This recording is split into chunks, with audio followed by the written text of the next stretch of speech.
नमस्कार, मैं हूं आपके साथ गौरव राजेंद्र। बुलेटिन की शुरुआत करते हैं। सीएम नायब सिंह सैनी ने गोपाष्टमी की बधाई दी और सीएम ने एक्स पर पोस्ट करते हुए लिखा कि पूज्य गौ माता की आराधना के पावन पर्व गोपाष्टमी की समस्त परिवारजनों को हार्दिक शुभकामनाएं। आइए इस पुनीत अवसर पर हम कृषि कार्यों और पोषण में हर अन्नदाता की सहायता और सहायक जगत की पालक गौ माता के संरक्षण एवं संवर्धन का संकल्प लें।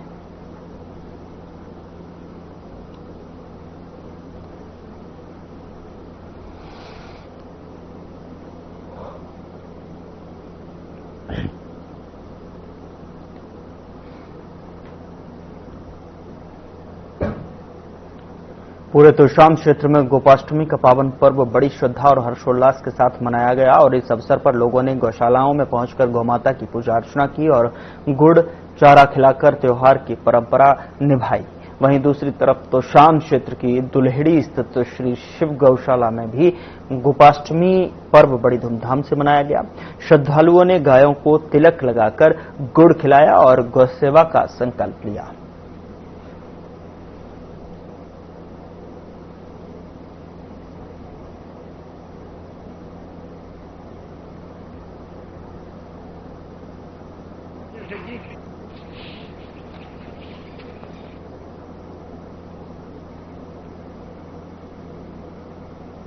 यहाँ शिव गौशाला दुल्हेड़ी में आज गोपाष्टमी का पावन पर्व मनाया गया, जिसमें गायों की पूजा की गई, तिलक लगाकर उनकी पूजा की गई और उनको गुड़ खिलाया गया।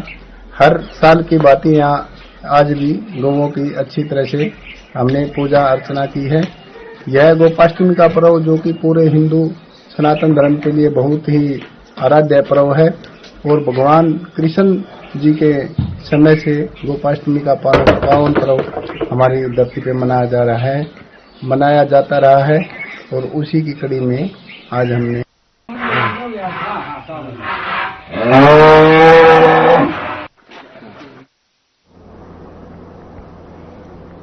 सरदार वल्लभ भाई पटेल की 150वीं जयंती पर फरीदाबाद लोकसभा में अलग अलग कार्यक्रम किए जाएंगे। आपको बता दें कि विधायक मूलचंद शर्मा प्रशासनिक अधिकारियों ने प्रेस कॉन्फ्रेंस कर जानकारी देते हुए बताया कि हर विधानसभा में पदयात्राओं का आयोजन किया जाएगा। इस दौरान युवाओं को नशे के खिलाफ जागरूक करने और अपनी संस्कृति से जुड़ने के कई कार्यक्रम किए जाएंगे। उन्होंने बताया कि लोकसभा में 10 किलोमीटर की एक पदयात्रा भी प्रस्तावित है। प्रेस कॉन्फ्रेंस के दौरान जिला परिषद की सीईओ शिखा आंतिल, केंद्र सरकार की युवा खेल विभाग की अधिकारी प्रियंका मलिक, दोनों जिलों के बीजेपी जिलाध्यक्ष मौजूद रहे। माई भारत माध्यम से विकसित पदयात्रा का मैं देश के प्रधानमंत्री आदरणीय नरेंद्र मोदी जी का धन्यवाद करूंगा। वल्लभ भाई सरदार पटेल जी की जयंती पर जिस तरह के कार्यक्रम केंद्र में और प्रदेश में और जिले लेवल पर इस तरह के कार्यक्रम है, कल से एनफोर्समेंट की शुरुआत हम पूरे जिले वाइज करने वाले हैं और हर लोकसभा में हर उसमें विधानसभा 8 किलोमीटर की यात्रा निकाली जाएगी।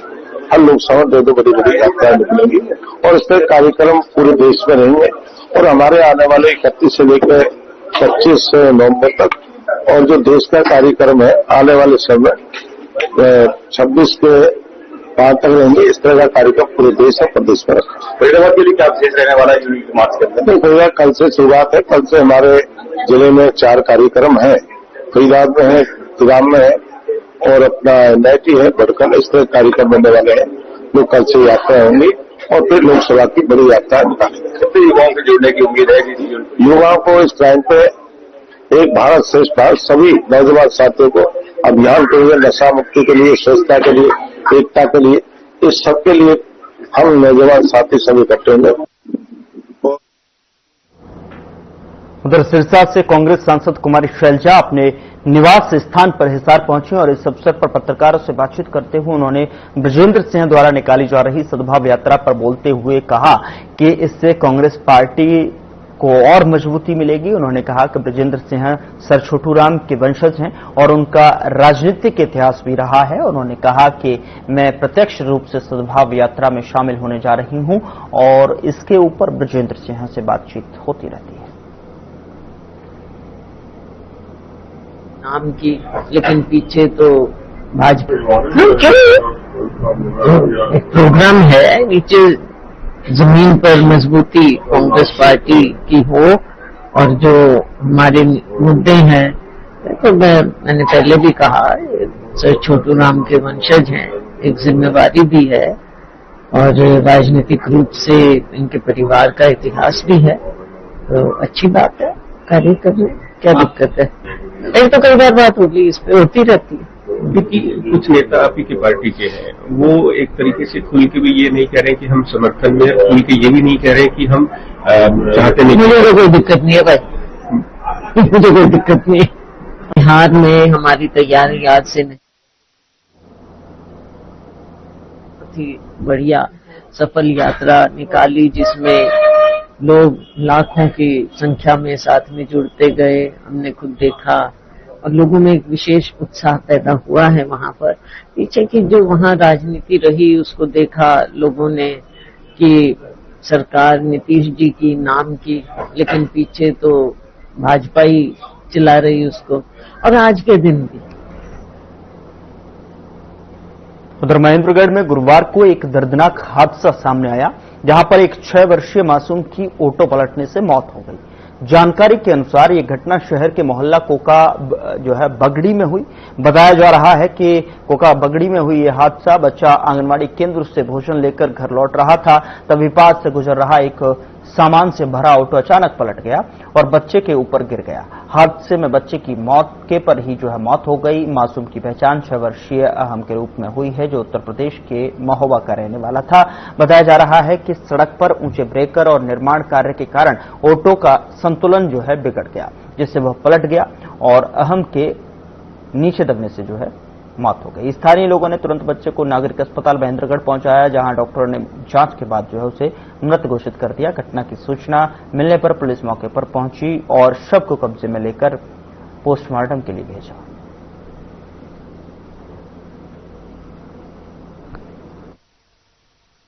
क्या नाम आपका? राज्य नाम है। अच्छा, किस प्रकार से क्या हादसा हुआ ये सर वो आंगनबाड़ी से दलिया लेके आ रहा था, कोको बंगड़ी मोहल्ला है महेंद्रगढ़ में, तो बस ऑटो वाला है और हाथों हाथ मतलब टक्कर मारी के हम तुरंत ही सब स्पॉट पर मतलब खत्म हो गया। वो कितनी उम्र थी, क्या नाम था? 5 साल का अहम। तो कहाँ गया था? आंगनबाड़ी गया था? आंगनबाड़ी दलिया लेके। तो ऑटो पर सब लौट के। तो कहाँ से हादसा हुआ ये? कोको बंगड़ी मोहल्ला के पास महेंद्रगढ़ में। तो मौके पर मौत हो गई थी? हाँ जी। तो पुलिस क्या कर रही है? पोस्टमार्टम करवा रही? ये पोस्टमार्टम के लिए करवा रही है, आगे कार्रवाई करेंगे। तो आपको कैसे सूचना लगी थी? मेरे को तो सर मेरे और रिश्तेदार रहते ना वहीं पड़ोस में, उन्होंने बताया। नाम आपका? संध्या। तो ये क्या हुआ है? एक्सीडेंट हुआ बच्चे का। किस प्रकार से हुआ है? ऑटो वाले आंगनबाड़ी से कहाँ गया था? गाड़ी से आ रहा था, वो दलिया लिया लेके जब ले रखा था। महेंद्रगढ़। फिर क्या हुआ? महेंद्रगढ़ में ही रह रहे हैं, तो एक्सीडेंट बंगड़ी में। तो कोई ऑटो पलटा है उस पे? ऑटो ही पलटा, वो सामान उसके ऊपर इतना सारा वजन रख रखा। खून आ गया सर तुरंत ही। कितनी उम्र थी, क्या नाम 5 था? साल अहम।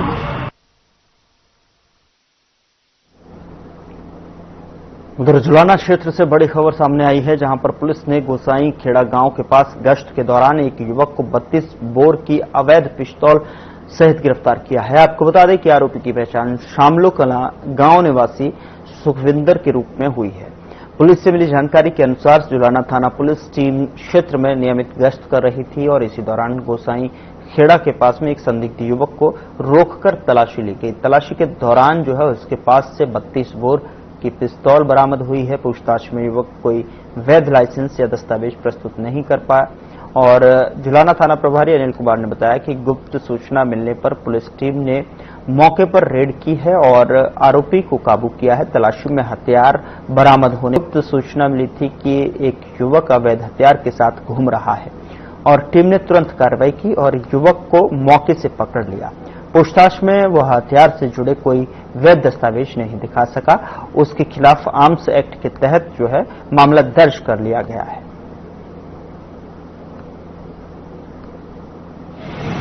कल पुलिस द्वारा गश्त की सुखविंदर वासी सामड़ो कला जो गुसाई खेड़े के पास खड़ा है और नाजायज पिस्तौल लिए हुए हैं, तो पुलिस ने सूचना पर उसको काबू करके उसकी तलाशी ली तो उसके पास एक 32 बोर का नाजायज पिस्तौल में बरामद हुआ, जो काबू करके मुकदमा दर्ज करके आगामी तफ्तीश की जा रही है। लोडेड था या नहीं, खाली था, अनलोडेड, कार्ट्रिज नहीं मिली। आज अदालत में किसके आज उसको अदालत में पेश करके रिमांड हासिल।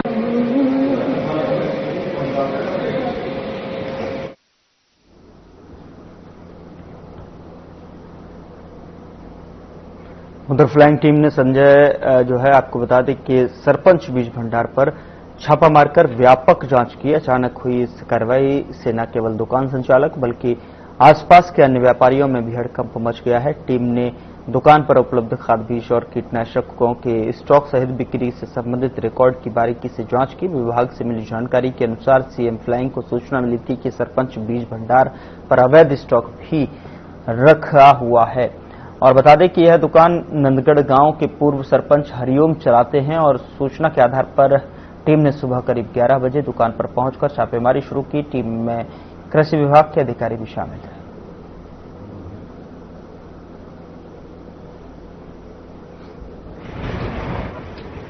सूचना मिली थी मुख्यमंत्री उड़न दस्ते की तरफ से कि जुलाना में खाद में कुछ अनियमितताएं चल रही हैं और वहाँ पर मतलब कार्रवाई की जानी है। उनको कोई मतलब गुप्त कोई सूचना मिली थी, उस पे हम आज यहाँ पे जुलाना में नई अनाज मंडी के सामने सरपंच बीज भंडार के पास खाद का औचक निरीक्षण किया गया है, जिसमें खाद में जो दो तरह से मतलब खाद का होता है, फिजिकल कितना प्रेजेंट है और मशीन में कितना है, स्टॉक में कितना है और फिजिकल पाया कितना गया, उसमें कुछ अंतर पाया गया। जिस तरह यहाँ पे मतलब यूरिया के 53 कट्टे और डीएपी के 172 बैग, इसमें मतलब डिफरेंस पाया गया। इससे फर्म से शोकाज नोटिस इशू करके पता करेंगे कि भाई मतलब ऐसा क्यों हुआ है, क्यों मतलब ये ज्यादा पाया गया आपके पास। रतिया के सरदुलगढ़ रोड पर जिला नगर योजना विभाग ने बड़ी कार्रवाई करते हुए बिना अनुमति के किए गए अवैध निर्माणों को जेसीबी की मदद से जो है गिरा दिया है। इस कार्रवाई के दौरान डीटीओ राजकीर्ति और पुलिस बल की मौजूदगी में अधिकारियों की टीम ने अवैध निर्माण को ध्वस्त किया।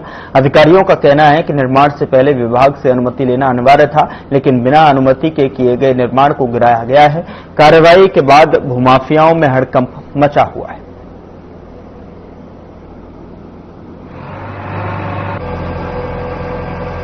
ये अनुत्तर इंस्पेक्टर बने हुए जी, 3 इंस्पेक्टर आज तीनों हटाई हमने। तो कितनी आज बिल्डिंगें गिराई जा रही हैं? आज जितनी 3 ही थे, आज 3 का टारगेट था वो हटा दिया। सरदुलगढ़ रोड पे? सरदुलगढ़ रोड पे। कारण क्या था गिराने का? कारण तो परमिशन नहीं लिया इन्होंने, सीएलयू लेना होता जी वो नहीं लिया इन्होंने, बिना विभाग के अनुमति।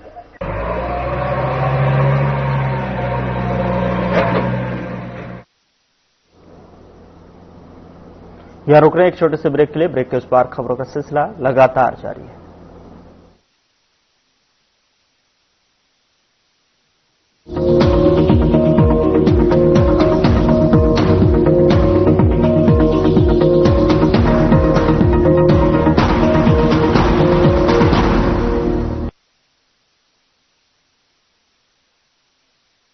लोग सेहत बनाने के लिए क्या क्या नहीं करते, जिम जाते हैं, कसरत करते हैं, काजू बादाम प्रोटीन के डिब्बे तक घोल घोल कर पीते हैं, फिर भी उनकी सेहत नहीं बनती क्योंकि उनका पाचन तंत्र खराब है। और जब तक के पाचन तंत्र दुरुस्त नहीं होगा, वो जितना मर्जी अच्छे से अच्छा खा ले, उनकी सेहत नहीं बन सकती। इसलिए हमारी संस्था सन्यासी आयुर्वेदा ने एक ऐसी दवा का निर्माण किया है जो कि आपके लिवर को, आपके पाचन तंत्र को दुरुस्त करने का काम करती है, ताकि आप जो भी खाएं उसका पूरे का पूरा निचोड़ आपके शरीर को लगे, आपकी भूख बढ़े, खाया पिया सही से लगे, नया खून बने, हड्डियों में जान आए, वजन बढ़े और आप मोटे तगड़े खूबसूरत पर्सनैलिटी के मालिक बन जाए। सिर्फ 655 रुपए की पूरे 1 महीने की दवा होती है और आप इसे घर बैठे 01145454545 पर फोन करके दवा मंगवा सकते हैं। चुलबुलापन जिसकी हर बात में खुल जाए, मेरी जैसी मेरी अपनी पताका चाय, गजब का स्वाद। 2047 में कैसा होगा विकसित भारत का विकसित उत्तर प्रदेश? क्या आप चाहते हैं कि कृषि क्षेत्र में नवाचार और पशुधन की समृद्धि से बढ़े अन्नदाता की आमदनी? गांव-गांव तक पहुंचे चौड़ी सड़कें, हवाई यात्रा के लिए किसान की जेब में हो पैसे, विश्व स्तरीय शिक्षा और वर्ल्ड क्लास इलाज, बढ़े उद्योग, रोजगार, नौकरी और अपना व्यापार, रिन्यूएबल और ग्रीन एनर्जी हो यूपी में फुल, ताकि कभी न हो बत्ती गुल। डीप टेक, एआई और इलेक्ट्रॉनिक संसाधनों का बिछे जाल, सांस्कृतिक धरोहर का पुनर्जागरण और गौरव काल। क्या आप चाहते हैं ऐसा उत्तर प्रदेश? अगर हाँ तो उठाइए मोबाइल, QR कोड को स्कैन करें और पोर्टल samarthuttarpradesh.up.gov.in पर लिखकर या बोलकर दर्ज कराएं सुझाव। आपके सुझाव से बनेगा विकसित यूपी का रोड मैप और मूल्यवान सुझाव देने वाले किए जाएंगे सम्मानित, क्योंकि आपकी राय विकसित यूपी बनाए।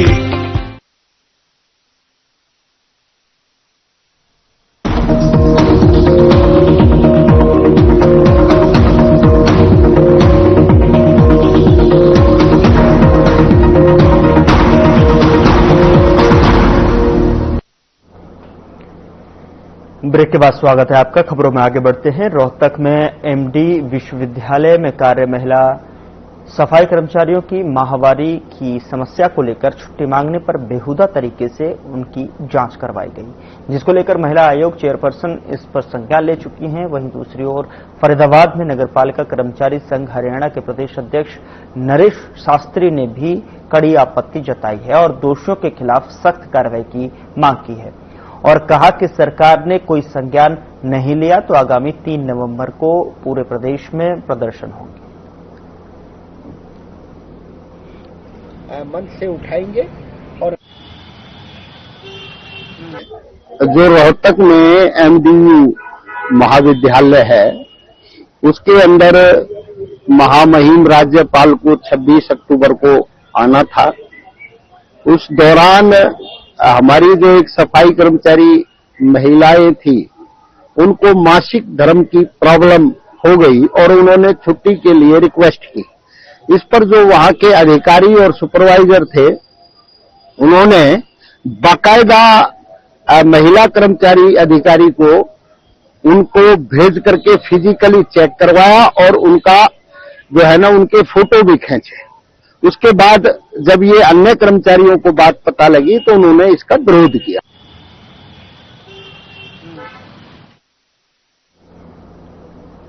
फरीदाबाद की डबुआ कॉलोनी में स्कूल से घर लौट रहे नाबालिग छात्र पर अचानक से 2 नाबालिग किशोरों ने चाकू से हमला कर दिया, जिसके चलते वह गंभीर रूप से घायल हो गए और घायल छात्र को जो है मौके पर किसी की मदद नहीं मिलने पर करीब आधा किलोमीटर चलकर वापस स्कूल लौट गया। जहां पहुंचने पर स्कूल स्टाफ व टीचर्स ने तुरंत उसको प्राथमिक उपचार के लिए एक निजी अस्पताल पहुंचाया गया, जहां पर उसका इलाज किया गया।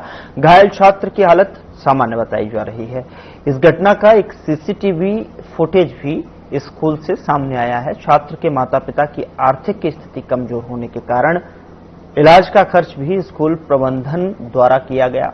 वहीं घायल छात्र की मां ने डबुआ थाने में शिकायत दे दी थी, जिसके चलते पुलिस ने मात्र 24 घंटे के भीतर हमला करने वाले 2 नाबालिग किशोरों को अभिरक्षा में ले लिया।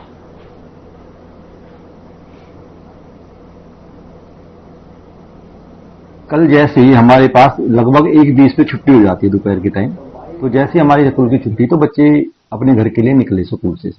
तो यहाँ से लगभग 500-600 मीटर दूर मंदिर है, मंदिर वाली गली में वो जो आप कह रहे हो वीडियो वायरल हो रही है, उसमें दूसरा वीडियो डाल दिया है क्योंकि पुलिस आ गई थी। तो पुलिस ने वहां नेचुरल है कि सारी वो तो चाहे यहाँ होता चाहे बाहर होता तो उसका निष्कर्ष तो निकलना ही था। तो जैसे ही वो गली में बच्चा गया यहाँ से लगभग 500-600 मीटर दूर, तो एक कोई बाहर का ही बंदा था, कह रहे हैं कोई स्कूल का ही बच्चा था, उसकी कोई झगड़ा था क्या आता ही तो देखो पुलिस के हवाले से पता चलेगी जब ये बच्चा भी हमारा, तो उनका झगड़ा हुआ। तो बाहर का जो बंदा आया हुआ था उसने उसको चक्कू से उसमें वार कर दिया।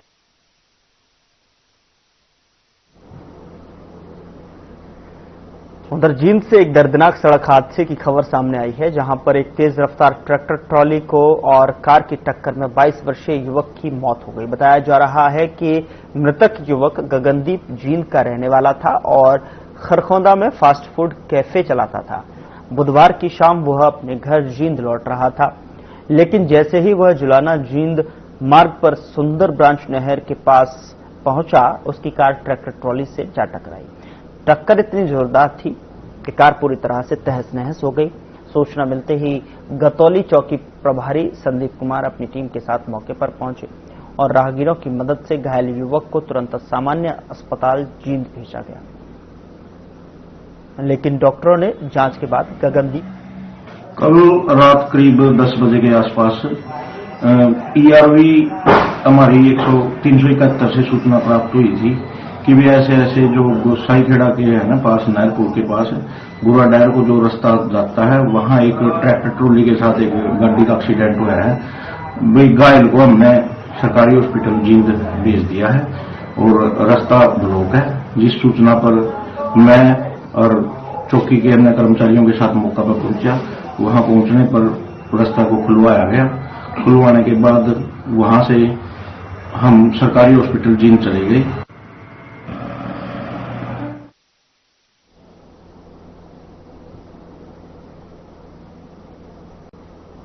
गुरुग्राम के सेक्टर 59 में उस वक्त अफरा तफरी मच गई जब चलती प्राइवेट बस में अचानक आग लग गई। बस कंपनी के स्टाफ को ड्रॉप करने के लिए पार्किंग से निकली थी। संयोग अच्छा रहा कि बस में उस समय सिर्फ ड्राइवर और कंडक्टर ही थे मौजूद थे और जैसे ही उन्होंने बस से धुआं उठता देखा, दोनों ने फौरन कूदकर अपनी जान बचाई और कैपिटल कैफे के सामने खड़ी बस, जिसका नंबर HR 63F5139 बताया जा रहा है, देखते ही देखते आग की लपटों में घिर गई। मौके पर मौजूद लोगों ने तुरंत इसकी सूचना फायर ब्रिगेड को दी। सूचना मिलते ही सेक्टर 29 फायर स्टेशन से टीम मौके पर पहुंची और कड़ी मशक्कत के बाद आग पर काबू पाया गया। राहत की बात यह रही कि इस घटना में कोई हताहत नहीं हुआ। फिलहाल आग लगने के कारणों का पता नहीं चल सका है। फायर कर्मी आग के कारणों की जांच में जुटे हुए।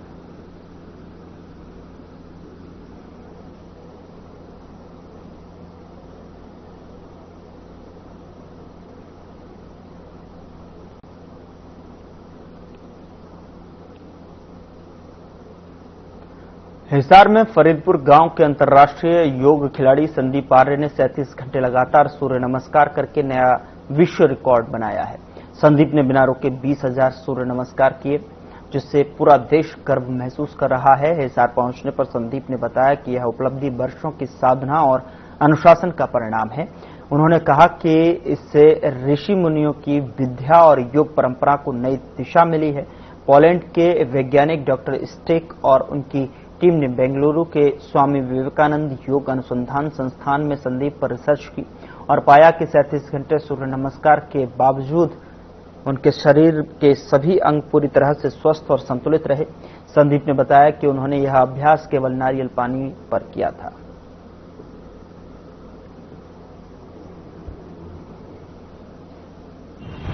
अभी सूर्य नमस्कार में 6वां विश्व रिकॉर्ड बनाया है।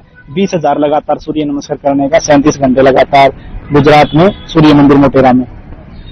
तो बड़ा अच्छा लग रहा है और सभी जगह से शुभकामनाएं मिल रही है और इससे हमारे जो ऋषि मुनियों की योग विद्या और आगे बढ़ेगी और युवाओं को एक नई प्रेरणा मिल रही है। विश्व रिकॉर्ड बनाने की शुरुआत कितने से हुई, कहां से हुई, कैसे फिर आगे बढ़ते गए? जी, पहले स्पोर्ट्स में था, लेकिन इंजरी के कारण मैंने स्पोर्ट्स को बंद कर दिया था। घुटना टूट गया था, लिगामेंट। इनका विश्व रिकॉर्ड बनाया जिसमें 5,000 सूर्य नमस्कार लगाए लगातार और उसके बाद फिर 8700 सूर्य नमस्कार रिकॉर्ड बनाया। उसी के बाद फिर 10,000 सूर्य नमस्कार और फिर धीरे धीरे अगले साल फिर 2019 में फिर 12,000 का, फिर 20 के अंदर फिर 15,000 सूर्य नमस्कार का और अभी 20,000 सूर्य नमस्कार का 6वां विश्व रिकॉर्ड बनाया। तो बस एक प्रेरणा मिल रही है जिससे हम कुछ योग के क्षेत्र में जाके कुछ अच्छा कर सकें। फिलहाल बुलेटिन में इतना ही। नमस्कार।